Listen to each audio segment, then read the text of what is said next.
حضرت مرزا مظہر جانے جانا فرماتے ہیں کہ بارش ہوئی تھی تازی تازی، دلی میں تازی تازی بارش ہوئی تھی. ایک بابا لکڑی کے جوتے پہنے کھڑا ہوں، اللہ اللہ اللہ، اسی کسے دے کچھ بھی نہیں لگ دے، نہ کوئی ساڈا دردی. بابا مست ہو کے جا رہا، اللہ اللہ کرتا جا رہا. ایک طوائف اپنے کوٹھے سے اتر کے تو سیڑھیوں پہ بیٹھی تھی، ساتھ اس کا یار بھی بیٹھا تھا. بابا اپنی مستی میں جا رہا ہے تو بابا جی کے پیروں سے کچھ مٹی اڑی تو اس عورت کے کپڑوں پہ پڑ گئی. پرواہ ہی نہیں، بزرگ گزر رہے. وہ یار اس کا دوڑا ہوا آیا، اس نے آ کے تھپڑ مارا. کا خیال نہیں سارے اس کے کپڑے آلودہ کر دیے، تو کدھر تیرا دماغ نہیں ٹھیک؟ بابا نے نظر اٹھائی، کہا بیٹے میں نے دیکھا نہیں، چل اللہ تیرا بھلا کرے، تو نے بدلہ لے لیا. بابا جی چپ کر کے وَإِذَا خَاطَبَهُمُ الْجَاهِلُونَ قَالُوا سَلَامًا، چپ کر کے گزر گئے. ٹھنڈ کا موسم تھا، بارش تازہ ہوئی تھی، حلوائی دودھ کاڑ رہا تھا. اس نے بٹھایا بابا جی کو پھٹے پہ، پیالہ پکڑا، دوڑ کے آگے بڑھا. بزرگ آ گئے، آئیے بیٹھیے. دودھ کا گرم گرم پیالہ شکر ڈال کے دیا. بابا جی نے دودھ پیا، پھر نظر جھکی، پھر رنگ بدلا. کہنے لگے مالک تو کتنا بے نیاز ہے، کہیں تھپڑ مرواتا ہے، کہیں دودھ پلاتا ہے. تیری بے نیازی ہے نا، ادھر تھپڑ مروایا، یہاں دودھ پلایا، تو ہی جانتا ہے تیرے رنگ کیا ہے. ابھی بابا وہیں بیٹھا تھا، دوڑے آئے پیچھے سے لوگ، شور ہوا. بابے کو دبوچ کے وہاں لے گئے جہاں اس نوجوان نے تھپڑ مارا تھا. کہا تو اللہ کا بندہ ہے، اللہ کے بندے بد دعا تو نہیں دیتے. ہوا کیا؟ کہا تو نے بد دعا دی ہے؟ کہا نہیں دی، بات بتاؤ. کہنے لگے اس نے تجھے تھپڑ مارا ہے، چھت پہ چڑھا ہے، پیر پھسلا ہے، گردن کے بل گرا ہے، منکا ٹوٹ گیا، مر گیا ہے، تو نے بد دعا دی ہے. بابا جی کہنے لگے یار میں نے تو دوسرا لفظ بھی نہیں کہا، بھلا ہو کہہ کے گزرا ہوں، میں نے نہیں بد دعا دی. کہا تو نے دی ہے تبھی تو مر گیا. کہا نہیں دی. کہا بابا تو بزرگ آدمی ہے، سچ بول. تو بابا جی کہنے لگے سچ سنو. پھر میں آ رہا تھا، میرے پیروں سے مٹی اڑی، اس کے یار کے کپڑوں پہ پڑی، اسے برا لگا، اس نے مجھے مارا. جب اس نے مجھے مارا تو میں کوئی لاوارث تو نہیں تھا، جب اس نے مجھے مارا تو میں کوئی لاوارث تو نہیں تھا. مجھے دشمنوں نہ چھیڑو، میرا ہے کوئی جہاں میں ابھی پکار لوں گا، نہیں دور ہے مدینہ. اس نے مجھے مارا تو میں کوئی لاوارث تھا کہ میرا بدلہ کوئی نہ لیتا. اس نے مجھے مارا ہے تو میرے یار کو برا لگا تو اس نے اسے مار دیا ہے، میری تو غلطی کوئی نہیں. یاروں کا جھگڑا ہے، یہ تو دوستوں کا جھگڑا ہے، یہ تو یاروں کا جھگڑا ہے، کوئی غلطی نہیں میری، کوئی غلطی نہیں. خش خش جنہ قدر نہیں میرا، اے میرے صاحب نو وڈیائیاں، میں تے گلیاں دا روڑا کوڑا، میں گلیاں دا روڑا کوڑا. میں نو محل چڑھایا ہے سائیاں، میں نو محل چڑھایا ہے سائیاں. فرمایا اس نے مجھے لاوارث سمجھا تھا کہ تھپڑ مار کے گزر جائے، میرا کو پوچھے گا ہی نہیں. میرے رسول پاک علیہ السلام کے بارے میں رب فرماتا ہے ابھی میں تو تیرے ہوتے ہوئے کافر کو سزا نہیں دیتا کہ تو موجود ہے. یاد رکھیں حضرت فضیل بن عیاض فرماتے ہیں ایک جوان تھا، مسجد میں آیا، لوگوں سے کہنے لگا روٹی کھلاؤ. کسی نے توجہ نہ کی. اس نے کہا میں رب بتانے والا ہوں، میری طرف دیکھو تو صحیح. کسی شخص نے خیال ہی نہ کیا. پھر اس نے کہا یار تھوڑا سوچو. نمازیوں سے کہا، اہل علاقہ سے کہا، انہوں نے کہا تیری طرح کے بڑے درویش دیکھیں. مسجد کے محراب میں وہ رب کریم کا بندہ انتقال کر گیا. جب فوت ہو گیا نا، لوگوں کا مزاج ہے بیمار کو دوائی نہیں دیتے، جنازے پہ وقت پہ پہنچ جاتے. جب کوئی گر رہا ہوتا ہے تو سہارا کوئی نہیں دیتا، جب کوئی گر جاتا ہے ٹانگ ٹوٹ جاتی ہے تو تیمارداری کو زمانہ پہنچ جاتا ہے. اور بزرگ وہ نوجوان اللہ کا نیک بندہ مسجد کے محراب میں فوت ہو گیا. حضرت فضیل ابن عیاض کہتے ہیں امام صاحب نے اعلان کیا چندہ دو، کوئی لاوارث فوت ہو گیا، کفن دینا. چندہ کٹھا ہوا، کفن خریدا، جنازہ پڑا. عشاء کے بعد دفن کر کے آئے. فجر کی نماز کے لیے جب امام اور مؤذن مسجد میں آئے تو چیخیں مارنے لگے، تڑپنے لگے. دور دور تک آوازیں پھیل گئی، دنیا دوڑی آئی. کیا ہوا؟ کہنے لگے وہ جو تم نے کفن پہنایا تھا وہ یہاں پڑا ہوا ہے، اور دیکھو کفن پہ تحریر لکھی ہے. تحریر کیا ہے؟ عرش کے مالک نے فرمایا میرے دوست نے روٹی مانگی، تم نے دی نہیں. اس نے تمہیں میرے قریب کرنے کے لیے اپنی طرف توجہ کرائی، تم نے کی نہیں. اور میرا یار تمہارے کفن کا محتاج تھا، سنبھال کے رکھو اپنا کفن، میں نے اسے جنت کا لباس عطا فرما دیا، سنبھال کے رکھو. یہ کوئی لاوارثوں کا ٹولہ ہے؟ یاد رکھیں جو وارث والے ہیں، وارث والے ان کا رنگ اور ہے، جو ماننے والے ہیں ان کا مزاج اور ہے. اپنی زندگی لوارثوں کی طرح نہیں گزارے، تھوڑا سا ادھر گیا تھا تو پھر تھوڑا سا ادھر گیا تھا تو تھوڑا سا. یہ کیا بات ہوئی؟ یہ کیا بات ہوئی؟ اپنے آپ کو، اپنی نسبت کو، اپنے عقیدے کو مضبوط رکھیں. 1 انچ کے لیے اعلیٰ حضرت فاضل بریلوی رحمت اللہ علیہ کے مکان کی دیوار گر گئی. ایک کونا مکان کا، آپ جانتے ہیں پرانی دیواریں چھوٹی ہوتی تھی اور بارشوں میں اکثر گھروں کی دیواریں گری ہوئی ہوتی تھی. ایک سائیڈ کی دیوار گر گئی تو اس کونے میں ہندوؤں کا گھر تھا. اب مستری صاحب رات کو آئے، ان سے بات ہوئی تو کہنے لگے سویرے کام شروع کروں گا. کہا 1-2 صاحب نے کہ ہندوؤں کا گھر ساتھ ہے اور وہ دشمن بھی بڑے زیادہ ہیں، تو رات کو ہی ہو جائے. کہنے لگا جی نہیں، میری مجبوری ہے، مزدور کہاں سے لاؤں گا، بڑے معاملات ہیں، سویرے شروع ہوگی. اب رات کو مولانا ظفر الدین بہاری علیہ رحمہ کہتے ہیں بچے مدرسے کے، باقی سارے لوگ، سب کو جمع کیا گیا، چونکہ اس طرف سے تھوڑا خطرہ تھا ہندوؤں کی جانب سے. کہا جناب یہ بڑے دشمن ہیں اسلام کے، تو اس طرح کرو کہ 2-3 بچوں کی ڈیوٹی لگائیں یا کچھ لوگوں کی یہاں رات کو پہرا دیا جائے. ٹھنڈ بھی بڑی زیادہ تھی، کھڑا ہونا بھی مشکل تھا. اعلیٰ حضرت رحمت اللہ علیہ عشاء کی نماز کے بعد جلدی حجرہ خاص میں تشریف لے جاتے تھے. اس رات جب دیکھا نا باہر شور ہو رہا ہے تو اسی طرح سر پہ ایک رومال لپیٹا تو باہر آ گئے. کہنے لگے کیا شور ہے؟ کہ حضور سردی ذرا زیادہ ہے تو یہاں کسی کی ڈیوٹی لگانی ہے پہرے کی. 2 منٹ خاموش رہے، پھر فرمانے لگے کوئی ضرورت نہیں، جاؤ سو جاؤ سارے جا کے، کوئی ضرورت نہیں، جاؤ اپنے اپنے گھروں کو، کوئی حاجت نہیں، پہنچ جاؤ. کہا حضور مہربانی کرے، وہ طے ہونے لگا تھا. فرمایا میری وجہ سے کیوں کوئی ساری رات بیدار رہے، جاؤ تمہیں کہا نا آرام کرو. لوگ سو گئے. صبح فجر کی نماز پڑھ کے اعلیٰ حضرت رحمت اللہ تعالی علیہ جب سیڑھیاں اتر رہے تھے رضا مسجد کی، تو وہ جس ہندو کی جانب سے زیادہ خطرہ تھا وہ سیڑھیوں پہ بیٹھا تھا، مسجد کی سیڑھیوں پہ. سب لوگوں کی توجہ ہو گئی. کہنے لگا مولانا میں کلمہ پڑھنے آیا ہوں، مجھے کلمہ پڑھا کے مسلمان کر دو، میں کلمہ پڑھنے آیا ہوں، مسلمان کریں. لوگوں کی توجہ. اعلیٰ فرمانے لگے نہیں ابھی تو انتظار کر، تھوڑی دیر کے، اچھی طرح سوچ لے، جذباتی فیصلہ نہ کر کہ تو آ رہا ہے. یہ کہہ کے جب 2 سیڑھیاں نیچے اترے اس کے پاس سے تو اس نے پیر تھام لیے. کہنے لگا اب ایسے تو نہ کرو، رونے لگا. اعلیٰ حضرت رحمت اللہ نے کلمہ پڑھایا، کچھ باتوں کی نصیحت فرمائی، تشریف لے گئے. گھیرنے والے گھیر کے بیٹھ گئے. کہنے لگے ہمیں بھی بتا بدلا کیسے ہے. کہنے لگا دیوار گر گئی، آدھی رات کے وقت، آدھی رات تک انتظار کرتا رہا، پہرے دار کوئی نہیں، تو 2 تلواریں لے کر جب میں ان کے مکان کی جانب بڑھا، میں نے کہا آج گردن کاٹوں گا اور کاٹ کر کے نکلوں گا. کہتا ہے جب میں قریب آیا تو 2 شیر کھڑے تھے، اوپر سے پلٹ کے آیا تو پھر کھڑے تھے، ادھر سے پلٹ کے آیا تو پھر کھڑے تھے. فرماتے ہیں میں 2 گھنٹے کے بعد آیا تو پھر پلٹ کے کھڑے تھے، میں پھر 1 گھنٹے کے بعد آیا، سحری کا وقت ہو گیا تو پھر پلٹ کے کھڑے تھے. اب میں ڈر کے بھاگا. کہتے ہیں فاضل بریلوی نے اپنی کھڑکی سے منہ باہر نکالا. کہنے لگے اور کتنا تجربہ کرے گا، مجھے تو لاوارث سمجھتا ہے، لاوارث ہوں میں، اور کتنا تجربہ کرے گا، بس کر مان جا. میں نے کہا حضور یہ کون ہے، مجھے بتائیے تو صحیح یہ کون ہے. تو کہنے لگے میں نے ساری زندگی رسول اللہ کی عظمت کا دفاع کیا ہے، ساری زندگی غوث اعظم کے نعرے لگائے ہیں.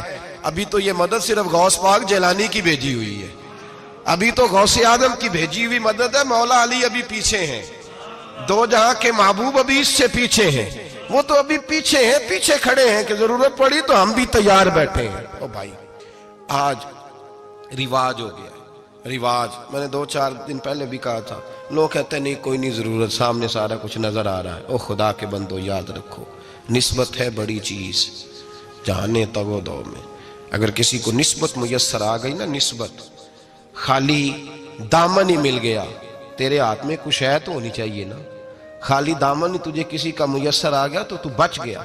اپنی نسبتوں کی حفاظت کریں، ان کو مضبوط کریں، ان پر محنت کریں، ان پر توجہ رکھیں.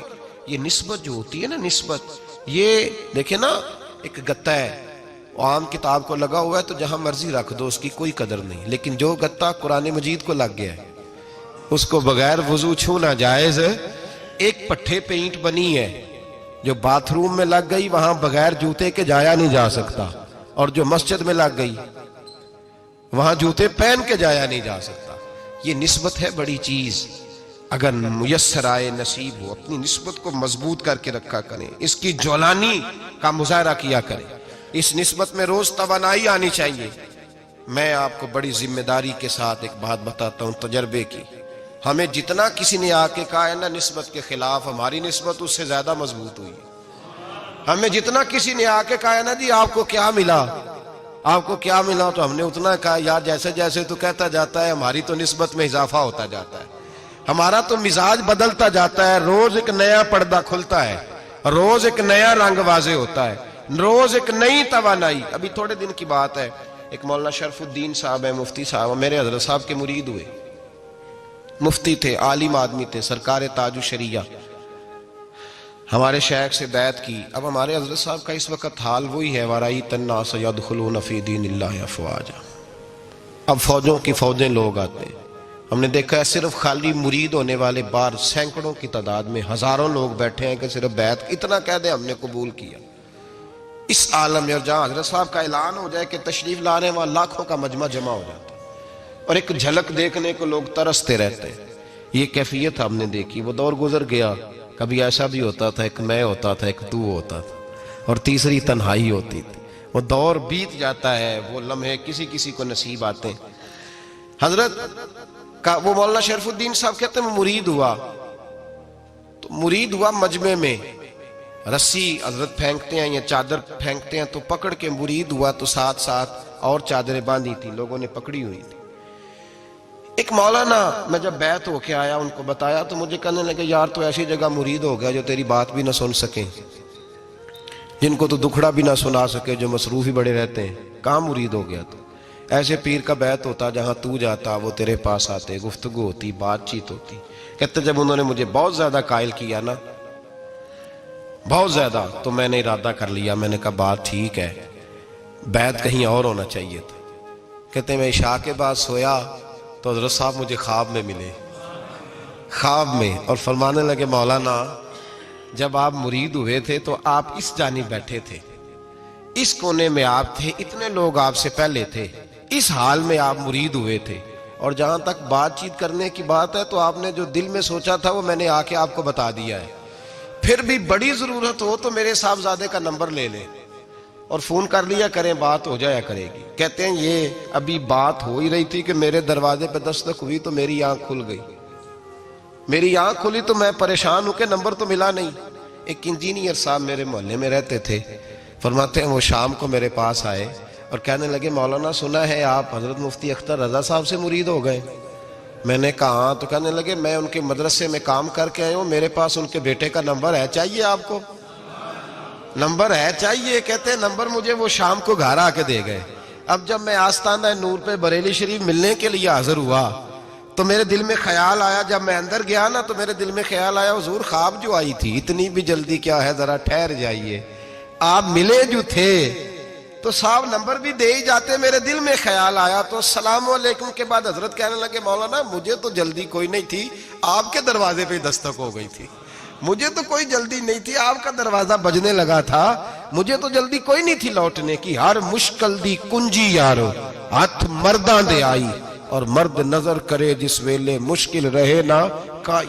بس لوگوں یہ یاد رکھو اور اس پہ عمل کرو، اپنی نسبتوں کو مضبوط کریں۔ ہمارا تو جیسے دن کا اجالا چمکتا ہے نا، چمکتا ہے دل کا اجالا، جیسے نیا دن چڑھتا ہے ہمارے لیے تو ایک نئی روشنی لے کے آتا ہے۔ اپنے آپ کو بیدار رکھیں۔ سورج اگر باہر پورا نکل آئے نا تو جو آدمی آنکھیں زور سے بند کر لے اسے کوئی شے نظر نہیں آتی، پورا سورج نکلا ہوا بھی ہو، سورج اسے نظر آئے گا جس کی اپنی آنکھیں بھی کھلی ہوں گی۔ تو آنکھیں ہی نہیں کھول رہے، تو آنکھیں ہی نہیں کھول رہے، آنکھیں، یہ شکوہ آنکھیں نہ کھولنے کا ہے، آنکھیں نہیں کھول رہے تو سورج کیسے نظر آئے گا؟ بات ذرا سخت ہے پر چلو آپ میرے عزیز ہیں کر جاتا ہوں۔ ملا رومی رحمت اللہ تعالیٰ علیہ فرماتے مجھ سے ایک شخص نے کہا کہ نبی پاک صلی اللہ تعالیٰ علیہ وسلم اگر سراجم منیرہ ہے تو نظر کیوں نہیں آتے؟ تو میں نے کہا الو اگر آنکھیں بند کر لے تو اسے کوئی شے نظر نہیں آتی، آنکھیں بند کر لے تو اسے کوئی شے نظر، تو آنکھیں تو کھولنا، آنکھیں کھول۔ یہاں میں اپنے کمرے میں یوں پردہ آگے کر کے لائٹ بند کر کے باہر شور مچاؤں، سورج کوئی نہیں، سورج کوئی نہیں، تو مجھے کوئی بندہ کہے گا پاگل، اس طرح کر، باہر نکل، ادھر آ تجھے دکھاؤں سورج ہے کہ نہیں، تیری تو اپنی آنکھیں بند ہے۔ اقبال کہتے ہیں دل بینا بھی کر خدا سے طلب، آنکھ کا نور دل کا نور نہیں، اندر کی آنکھیں کھول، اندر اتنا اندھیرا ہے تو باہر کیسے نظر آئے گا؟ تو لوگ آنکھ ہی نہیں کھولتے، بس دائیں بائیں دیکھتے رہتے ہیں۔ نسبت کو مضبوط کریں۔ رب تو فرماتا ہے حبیب تو موجود ہے تو میں کافر کو بھی عذاب نہیں دیتا۔ اب یہاں خالص نسبت کا بیان ہے، خالص، یہ نہیں فرمایا کہ حبیب ان کے عمل اچھے ہیں تو میں عذاب نہیں دیتا، یہ نہیں فرمایا کہ حبیب یہاں خانہ کعبہ ہے تو میں عذاب نہیں دیتا، نسبت کی بات فرمائی، نسبت کی۔ یہ نہیں فرمایا کہ حبیب یہاں روز طواف ہوتا ہے تو عذاب نہیں دیتا، یہاں تلاوت ہوتی ہے تو فرمایا حبیب تو ہے اس لیے میں انہیں عذاب۔ مدینے میں کبھی زلزلہ نہیں آیا، پتہ ہے آپ کو؟ اس لیے نہیں آیا کہ وہاں میرے مصطفیٰ کا گنبد خضرا ہے۔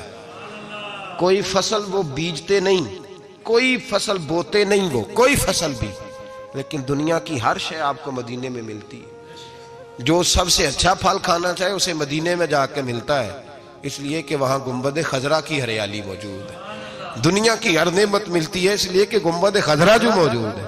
تو بھائی یہ نسبتوں کی بات ہے، نسبتوں کی۔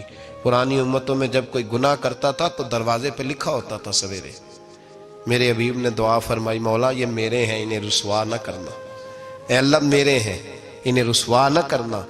تو میرے بھائی سن لو اور یاد رکھ لو، لاکھوں پاپ بھی لوگ کر کے آئیں، سویرے منہ دھو کے نکل آئیں تو عرش کا مالک رسوا نہیں کرتا، بلکہ کہتا ہے تو میرے دامن میں چھپ جا، اندر جا کے جہاں گناہ کیا ہے وہاں جا کے دل سے سچی توبہ کر لے، میں قیامت میں بھی کسی کو نہیں بتاؤں گا کہ تو نے گناہ کیا ہے۔ تو برکت کس کی ہے؟ رسول پاک کی۔ یہ برکت کس کی ہے؟ حبیب دو عالم کی صلی اللہ۔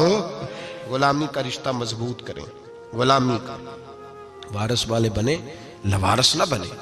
لوارثوں جیسی زندگی نہ گزارے، جہاں مرضی چلے گئے، جہاں مرضی چھٹیاں کار ہے، جتنے مرضی ٹائم بتا ہے، جو مرضی طبیعت میں آیا کرتے پھرے، پتہ ہی کوئی نہیں، حال ہی کوئی نہیں، یہ کوئی کیفیت نہیں ہے کوئی بھی۔ مجھے ایک صاحب کہنے لگے کہ ایک پیر بھائی پوچھ رہا تھا حضرت صاحب کا حال کیا ہے، میں نے آج کے بعد اس نے تجھ سے پوچھا تو بالکل نہ بتانا۔ وہ کیسا بیٹا ہے، وہ کیسا بیٹا ہے جو پڑوسیوں سے دائیں بائیں لوگوں سے حال پوچھتا ہے، اسے پتہ ہی نہیں، اسے خبر ہی نہیں، اسے تو لمحے لمحے کی خبر ہونی چاہیے، اسے تو منٹ منٹ کا پتہ ہونا چاہیے تھا۔ وہ اس نے کس طرح کی نسبت رکھی ہوئی ہے جس کو ہم سایوں سے پوچھنے پڑتا ہے ذرا پتہ کر کے بتانا حال کیا ہے۔ تو کدھر تھا بھائی، اتنی دیر ہو گئی، تو نے حال بھی کسی اور سے پتہ کرانا ہے؟ میں نے کہا اس کو کہنا آج کے بعد حال پوچھنا ہوا تو خط لکھے، میں بھی جواب لکھ دوں گا، بات ختم ہو گئی۔ جب دور دور جو رہنا ہے تو ٹھیک ہے، پھر اس طرح نہ تو خدا ہے نہ میرا عشق فرشتوں جیسا، دونوں انسان ہیں تو پھر کیوں اتنے حجابوں میں ملے؟ اور اس نے کہا تھا اب کہ ہم بچھڑے تو شاید کبھی خوابوں میں ملے، جیسے سوکھے ہوئے پھول کتابوں میں ملے۔ ایسا کام نہ کریں کہ وہ انداز ہی بدل جائے، اپنے آپ کو، اپنی نسبتوں کو مضبوط کریں۔ اللہ تبارک و تعالیٰ سے دعا اور التجا ہے کہ اللہ کریم ہمیں نسبتوں کی مضبوطی عطا فرمائے، اور اللہ تبارک و تعالیٰ ہمیں یہ توفیق دے کہ ہم سمجھ جائیں اس بات کو کہ اصل بات ہے کیا، اور اصل کی مضبوطی کتنی ضروری ہے، اصل تک پہنچنا کتنا ضروری ہے۔ اور یہ بھی یاد رکھیں، اماں جب ناراض ہوتی ہے نا، جب اماں ناراض ہوتی ہے تو کہتی ہے بس نکل جاتا، فٹافٹ نکل جاتا، دوڑ جا، کوئی تعلق نہیں۔ ابا بھی کہتا ہے آج آیا تو ٹانگیں توڑ دوں گا، حال ہی کوئی نہیں۔ اور وہی بیٹا جا کے 2 منٹ پیروں میں بیٹھتا ہے، کہتا ہے ماں تجھے پتہ ہی نہیں میں کتنی ٹینشن میں تھا۔ تو وہی اماں باہر نکل کے پہلے بڑھ کے مار رہی ہوتی ہے حد کر دوں گی، پھر وہی اماں کہتی ہے بڑا پریشان ہے بیچارہ۔